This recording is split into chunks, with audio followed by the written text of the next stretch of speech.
Backstage Pass, Institute of Gaming. For more details, contact 7093965965. ఇప్పుడు పాకిస్తాన్ సైన్యాధ్యక్షుడు ఆ, అతని ప్రకటన ఖచ్చితంగా దీనికి ఊతం అనుకోవచ్చు. దానికి రెండు రకాలైన వ్యాఖ్యలు ఉన్నాయి. ఒక రకమైనది ఏంటంటే ఒక సంకేతాన్ని టెర్రరిస్ట్ గ్రూపులకు ఇస్తున్నారు. పాకిస్తాన్లో సైన్య ఉనికిని చాటడం కోసం, సైన్య ప్రభావాన్ని చాటడం కోసం అని చెప్పని హిందువులతో రాజీ పడే సమస్య లేదు. ఒక మదీనా రాజ్యం, మహమ్మద్ ప్రవక్త ఎట్లాగైతే రాజ్యాన్ని ఏర్పాటు చేశారో అలాంటి మదీనా రాజ్యాన్ని రెండవ రాజ్యం అలాంటిది ఏర్పాటైంది పాకిస్తాన్. కాబట్టి మేము ఇస్లాం కోసం సర్వశక్తులు వడ్డుతామని చెప్పని ఒక సంకేతాన్ని ఇచ్చి ఉగ్రవాదాన్ని గుర్తించారు. ఒక రకమైన వ్యాఖ్య. మరో రకమైన ఏంటంటే ఇమ్రాన్ ఖాన్ అక్కడ ఇప్పటికి కూడా జైల్లో ఉన్నా కూడా ప్రజల్లో బహుళ ప్రాచుర్యం ఉన్నది. ఇమ్రాన్ ఖాన్ కాస్త మత సంస్థలతో కాస్త పొత్తు ఉన్నట్టుగా చాలా మంది అభిప్రాయం ఉన్నది. ఉగ్రవాదాన్ని ప్రత్యక్షంగా పరోక్షంగా ప్రోత్సహించడం చెప్పిన అభిప్రాయం ఉన్నది. కాబట్టి ఇమ్రాన్ ఖాన్ కొన్న మద్దతును లాక్కోవడం కోసం చేశారని మరొక వ్యాఖ్య ఉన్నది. వాస్తవం ఏంటి తెలియదు కానీ ఖచ్చితంగా ఆ నేపథ్యం ఈ చర్యకి ఉపకరించిందన్న విషయాన్ని మనం అంతా అంగీకరించాలి.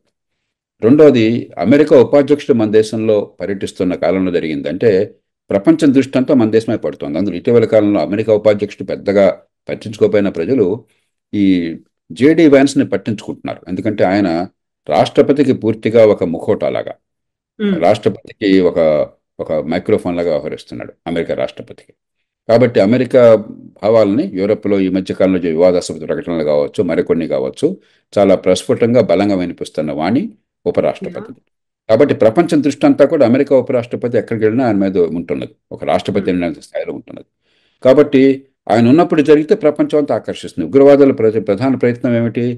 దేశం లోపల అల్లకల్లోలం సృష్టించడం, రెండు ప్రపంచం దృష్టి మొత్తాన్ని ఆకర్షించడం. వాళ్ళు ఏం చేసినా కూడా ప్రపంచం మొత్తం చూడాలి, నిర్ఘాంతపోవాలి. ఇది వాళ్ళు ఏ అంశాన్ని కోరుకుంటున్నారో అది ప్రధానమైన అంశంగా చర్చాంశంగా రావాలి. కాబట్టి ఈ రెండు వెనకాల దాగున్నట్టు కనిపిస్తున్నది. కాబట్టి ఖచ్చితంగా దీనిలో పాకిస్తాన్ సమాజం మొత్తంలో భాగస్వామ్యం లేకపోయినా కూడా పాకిస్తాన్ సైన్యం కావచ్చు, ఇంటర్ సర్వీసెస్ ఇంటెలిజెన్స్ కావచ్చు, పాకిస్తాన్ ప్రభుత్వంలో కొన్ని వర్గాలు కావచ్చు, నిఘా విభాగం కావచ్చు, వాళ్ళ మద్దతు ఉన్నదన్న విషయం అందరికీ తెలుసు మన దేశం మీద దాడి చేయడం కోసం చెప్పని. రెండోది, ఖచ్చితంగా ఆ నేపథ్యంలో ఎలాంటి దాడులు జరిగే అవకాశం ఉందని చెప్పని మనం ఊహిస్తాం. నిఘా విభాగాలు కొంత సమాచారం కూడా అందవచ్చు. కానీ ఇందాక నేను చెప్పాను, నిర్దిష్టంగా ఫలాని చోట, ఫలాని రోజు, ఫలాని రీతిలో అన్నది ఎవరికి తెలీదు. మన దేవుళ్ళం కాదు. ఎవరికి కూడా ఖచ్చితంగా ఇలాంటి పహల్గాంలో ఈ రీతిన ఈ రోజున ఇలా చేస్తారనేది ఎవరు ఊహించలేరు. మనం ఎంత జాగ్రత్త అప్రమత్తంగా ఉన్నా కూడా మరి ప్రతి మనిషికి ఒక సైనికుడిని పెట్టలేం, ప్రతి చోట ఒక పోలీసు అధికారినో పోలీసు సైనికులను పెట్టలేం. ప్రపంచంలో ఏ దేశంలోనూ పెట్టలేరు. చైనా లాంటి దేశంలో ఏమిటంటే అంతర్గతంగా ప్రజలకి ఏ స్వేచ్ఛ లేదు కాబట్టి, ఒక టొటాలిటేరియన్ ప్రభుత్వం, సమాజం మొత్తాన్ని సర్వవ్యాపితమైన ప్రభుత్వం కాబట్టి, మానవ హక్కులన్న సమస్య లేదు కాబట్టి, చట్టబద్ధ పాలన గొడవ లేదు కాబట్టి, చైనా లోపల పూర్తిగా ప్రభుత్వ సరాధికారులపై అవసరమైతే 1000 మందిని ఊచకోతకు వస్తుంది. చైనా అలాంటి జరిగింది అనుకోండి, వాళ్ళకి అనుమానం వచ్చింది అనుకోండి, ఒక 100 మందిని కపాలు చేసి రేపు పొద్దున ఉరి తీస్తే వాడు అడిగేవాళ్ళు అక్కడ. మనం ఒక ప్రజాస్వామ్య సమాజంలో ఉన్నాం, ఒక రాజ్యాంగబద్ధమైన సమాజంలో ఉన్నాం, హక్కుల్ని కాపాడే సమాజంలో ఉన్నాం, న్యాయ వ్యవస్థ ఉన్న సమాజంలో ఉన్నాం. కాబట్టి మనకి ఆ న్యాయ వ్యవస్థ పరిధి లోపల, రాజ్యాంగ పరిధి లోపల పనిచేయాలి.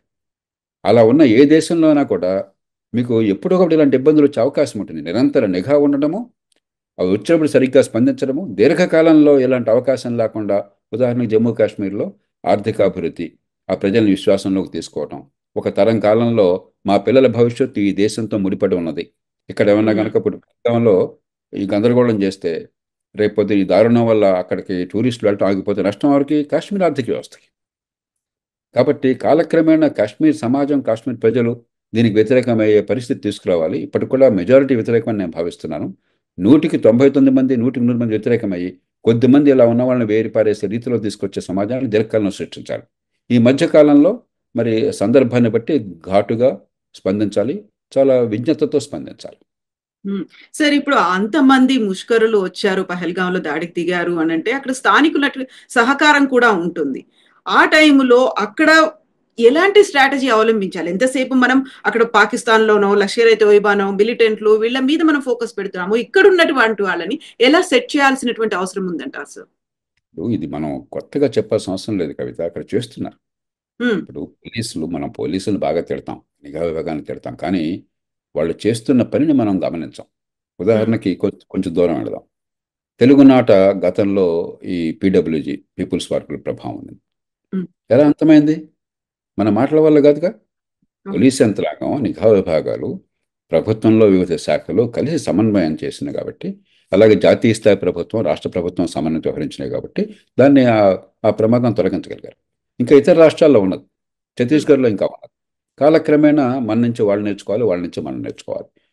అట్లాగే పంజాబ్లో గతంలో ఉగ్రవాదాన్ని చూసాం. మరి కొన్ని సందర్భాల్లో కఠినంగా వ్యవహరించాలి, కొన్ని సందర్భాల్లో ఉదారంగా వ్యవహరించాలి. మనం ఉగ్రవాదుల మీద తీవ్ర చర్యలు తీసుకుంటేనే సమాజాన్ని దూరం చేసుకోకుండా ఉండాలి. ఆ ప్రయోగాలు జరిగినాయి కాబట్టే చాలా నష్టం జరిగింది.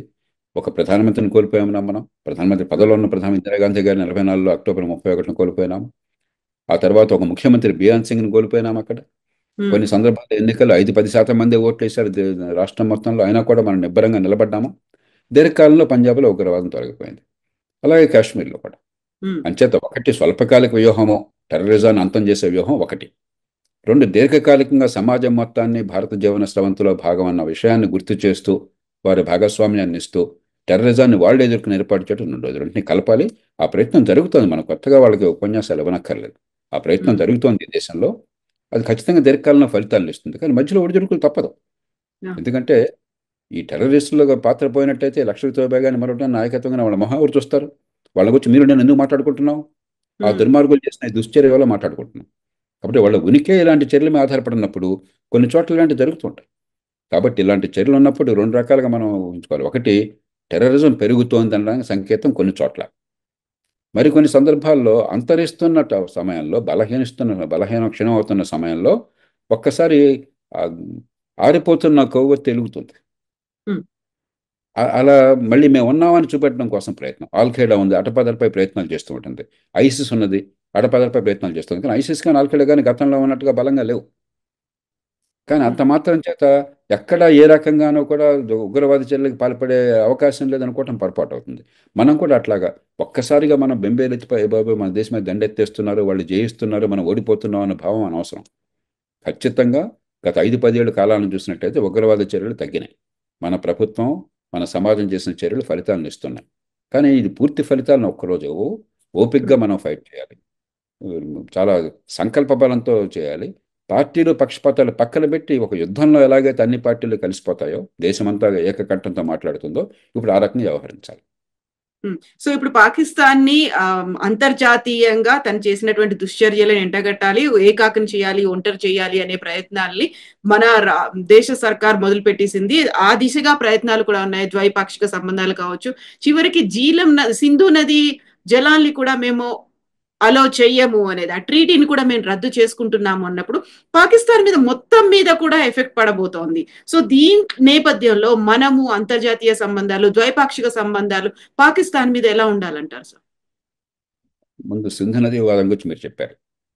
సింధు నది విషయంలో పాకిస్తాన్, భారత్ చాలా సమన్వయంతో సమస్యను చాలా చక్కగా పరిష్కరించుకున్నాయి. మనం సింధు నది మీరు చూసినట్టయితే సింధుకి 5 ఉపనదులు ఉన్నాయి. ఝేలం, చెనాబ్, రావి, బియాస్, సట్లెజ్. దానిలో రావి, బియాస్, సట్లెజ్ 3 భారతదేశానికి నీళ్ళనిస్తాయి. ముఖ్యంగా బియాస్, సట్లెజ్ ఎక్కువగా. ఝేలం, చెనాబ్, రావి చాలా మేరకు పాకిస్తాన్కి మాత్రమే వర్తిస్తుంది, మనకు పెద్దగా వర్తించదు. కానీ సింధు నది గొడవ ఏంటంటే పైన హిమాలయ ప్రాంతాల్లో ఉన్నటువంటి చోట్ల అక్కడ హైడ్రో పవర్, జల విద్యుత్కి అవకాశం ఉండదు. ఎందుకంటే ఎత్తు పల్లాల్లో ప్రవహిస్తుంది కాబట్టి. అందుకని మనం హైడ్రో పవర్ డ్యామ్ నిర్మాణం చేసుకున్నాం. అలాంటి డ్యాములు ఎత్తు ఉంటుంది కానీ పెద్దగా నీరు ఎక్కువగా నిల్వ చేయవు. ఎక్కడ హైడ్రో పవర్ డ్యామ్స్ ఉన్నత స్థాయిలో మనం కొండల్లో, పర్వతాల్లో చేసినా కూడా నీళ్ళని ఎక్కువ నిల్వ చేయదు. కాబట్టి ఎప్పుడు నీళ్లు వదలాలి, ఎంత మేర నిల్వ చేయాలి, ఈ విషయంలో ఒక ఒప్పందాన్ని చేసుకుంటూ ఆ సింధు నది ఒప్పందంలో ప్రపంచ బ్యాంక్ కట్టబెట్టాం మధ్యవర్తిత్వాన్ని. ఆ మధ్యవర్తిత్వంతో చక్కటి ఒప్పందం వచ్చింది. చాలా కాలం అమలైతే పాకిస్తాన్ మళ్ళీ ఈ మధ్య గొడవ చేసి మాకేదో అన్యాయం జరుగుతుందని అబద్ధాలు ఆడారు. దానిలో వాస్తవం లేదు, అపోహ తప్పేం లేదు. మళ్ళీ ప్రపంచ బ్యాంకే పంపిస్తే ప్రపంచ బ్యాంక్ మనం ఏదైతే చెప్పామో దాన్ని అంగీకరించింది. మళ్ళీ ఆ ఒప్పందం నడుస్తోంది. ప్రస్తుతానికి అది ఆపేసామన్నాం. దానివల్ల నిజమైన పర్యవసానాలు పాకిస్తాన్కి తీవ్రంగా ఏమి ఉండవు. ఎందుకంటే మనమే నీళ్ళని పెద్దగా పట్టుకోవట్లే అక్కడ.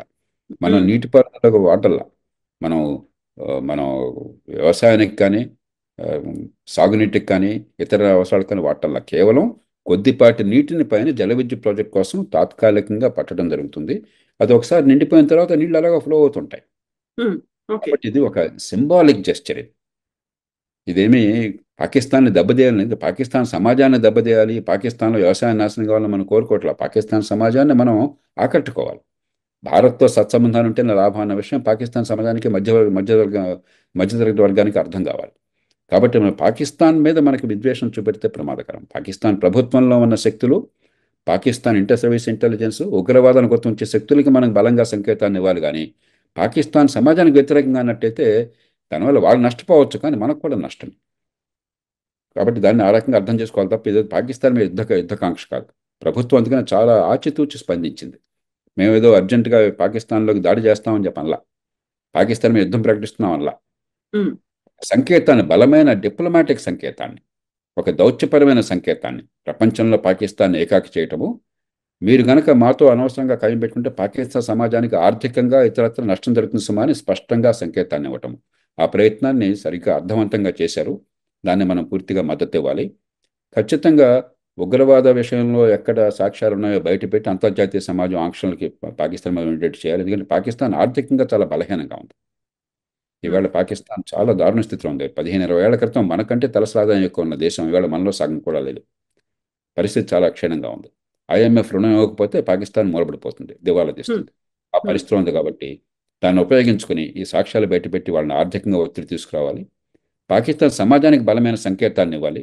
మేము మీకు శత్రువులం కాదు, కానీ మీకు మీరే శత్రువులు అయితే మీ వాళ్ళతో మీ కళ్ళు పొడుచుకుంటున్నారని చెప్పని. మూడోది, ఉగ్రవాద చర్యలకు పాల్పడ్డ వాళ్ళు, వాళ్ళకు ఊతమిచ్చిన వాళ్ళ విషయం నిర్దాక్షిణ్యంగా వ్యవహరించాలి. కాబట్టి ఈ త్రిముఖ వ్యూహం కావాలి. దాన్నే ప్రభుత్వం అనుసరించే ప్రయత్నం చేస్తుంది. సార్, మన పాకిస్తానీలకు అందరికీ వీసాల్ని రద్దు చేసింది. ఈవెన్ మెడికల్ వీసాలను కూడా మేము కంటిన్యూ చేయట్లేదని అనౌన్స్ చేసింది. ఆ తర్వాత పాకిస్తాన్ వాళ్ళేమో మన 2 ఆర్మీ జవాన్లని పట్టుకున్నారు అనే వాదనలు, ఇవన్నీ వార్తలు వినిపిస్తున్నాయి. ఈ నేపథ్యంలోనే చాలా వరకు వినిపిస్తున్నటువంటి వాదన సర్జికల్ స్ట్రైక్ చేసేయండి, నిజంగా దెబ్బకు దెబ్బ తీయాల్సిందే అనేటువంటి ఒక మాట తీవ్ర స్థాయిలో వినిపిస్తోంది సార్. మనం ప్రభుత్వానికి వదిలేయాలి. ప్రభుత్వానికి, మన నిఘా విభాగాలకి, నేషనల్ సెక్యూరిటీ ఏజెన్సీకి, మన సాయుధ దళాలకు వదిలేయాలి. ఎందుకంటే మనం రాజకీయం చేసి రోజు ఒత్తిడి తీసుకొస్తే ఆందోళన పడి తొందరపాటుగా ఆలోచన లేకుండా చేశారనుకోండి, దేశానికి లాభం కంటే నష్టం ఎక్కువ చేకూరుతుంది. ఖచ్చితంగా భారతదేశం ధీటుగా స్పందించాలి. ఉగ్రవాదుల మీద తీవ్రమైన ప్రతీకార చర్యలు తీసుకోవాలి. వాళ్ళని అంతమొందించాలి. దీనిలో ఎక్కడా రాజకీయ అవకాశం లేదు. ఇక ఎలా చేయాలన్నది మనం హడావిడిగా ఆగ్రహంతో చేయడం కంటే చాలా నింపాదిగా ఆలోచించి చేయడం చాలా అవసరం. అమెరికా లాంటి అంత సంపన్నమైన దేశం, అంత బలం ఉన్న దేశం, సైనిక బలం ఉంది, ప్రపంచంలో దౌత్య బలం ఉన్నది, ప్రపంచానికి అగ్రరాజ్యాల్లో అగ్రరాజ్యంగా భాషలుతున్న దేశం. 2001లో ఏమైంది? ఆ ట్విన్ టవర్స్ కొల్లాప్స్ తర్వాత, ఆ 9/11 తర్వాత ఆగ్రహంతో స్పందించారు. ఆఫ్ఘనిస్తాన్ మీద దాడి అనివార్యం. ఎందుకంటే అక్కడ టెర్రరిస్టులకు ఊతమిచ్చి వాళ్ళని మాకు అప్పగించండి అని చెప్పి అప్పగించకుండా దాడికి పాల్పడతామని ఎప్పుడైతే అక్కడ తాలిబాన్ అన్నదో అక్కడ దాడి అనివార్యం. కానీ చేసిన రీతి వల్ల నష్టపోయింది అమెరికా. అలాగే ఇరాక్ మీద దాడి అనవసరం.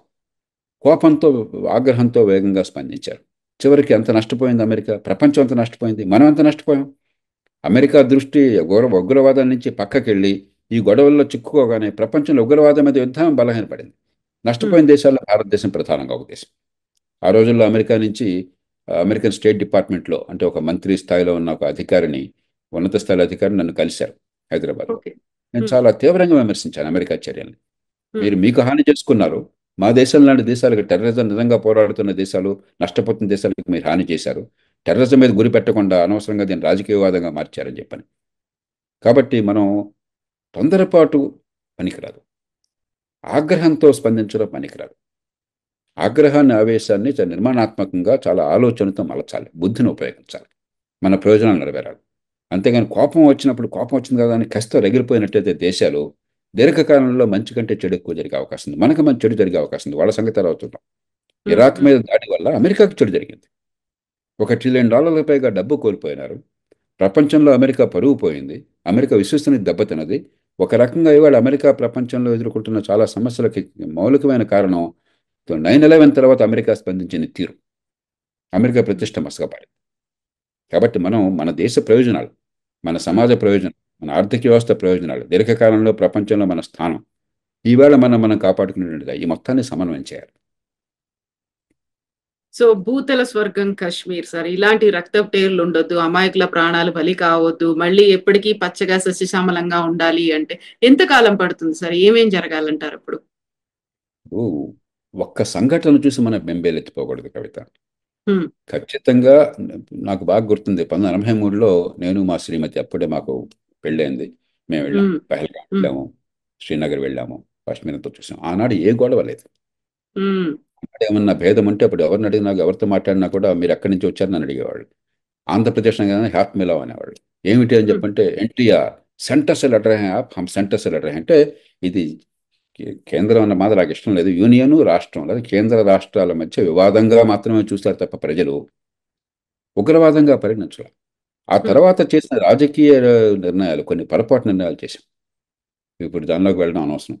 నేను ఎవరిని తిట్టడం కోసం ఈ మాట చెప్పడం లేదు. హ్మ్. చక్కగా ఉన్న పరిస్థితిని చెడగొట్టింది మన రాజకీయ వ్యవస్థ. తాత్కాలిక రాజకీయ ప్రయోజనాలు కానీ, లేకపోతే అవతల వాళ్ళని ఇబ్బంది పెట్టడం కోసం కొన్ని చర్యలు కానీ, కొన్ని కవ్వింపు చర్యలు కానీ, వీటి వల్ల ఒక మామూలు సమస్యని ఒక ఉగ్రవాద సమస్యగా మనం మార్చుకున్నాం. దానికి మూల్యం చెల్లించాం. చాలా హ్మ్. మేరకు పరిస్థితి కుదుటపడుతుంది. 370 రద్దు చేశారు. చాలా మంచిది అది. కాశ్మీర్కి ఒక బలమైన సంకేతాన్ని ఇచ్చాం. ఇక్కడి నుంచి అక్కడికి వలసలు సాధ్యమైనాయి. దేశంలో ఎవరెక్కడైనా నివసించవచ్చు. కాశ్మీర్లో కూడా అవకాశం వచ్చింది. అంతకుమించి అక్కడ ఆస్తులు కొనుక్కోవడం కానీ, పెట్టుబడులు పెట్టడం, అక్కడ ఉపాధి హ్మ్. కల్పన, ఆర్థిక హ్మ్. అభివృద్ధి, ఇవన్నీ సాధ్యమవుతున్నాయి. కాబట్టి పరిస్థితి మెరుగుపడుతుంది. హ్మ్.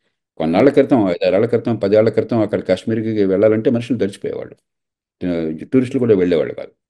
అలాగే అక్కడ 26 జనవరిని కానీ, 17 ఆగస్టుని కానీ అక్కడ భారతీయ జెండా ఎగరేయాలని చెప్పంటే శ్రీనగర్లో కూడా చాలా అసాధ్యమయ్యేది. ఇవాళ అవన్నీ మారిపోయినాయి. కానీ అడపాదడపై సంఘటనలు జరుగుతాయి. కాబట్టి ఆరిపోయే కొవ్వొత్తి కొన్ని సందర్భాల్లో వెలుగుతూ కనిపిస్తుంది. దానికి బెంబేలెత్తకూడదు. కఠిన చర్యలు తీసుకుంటూనే కాశ్మీర్ పరిస్థితి కుదుటపడుతోంది. కాబట్టి ఆ మౌలికమైన దీర్ఘకాల విధానం ఉంది.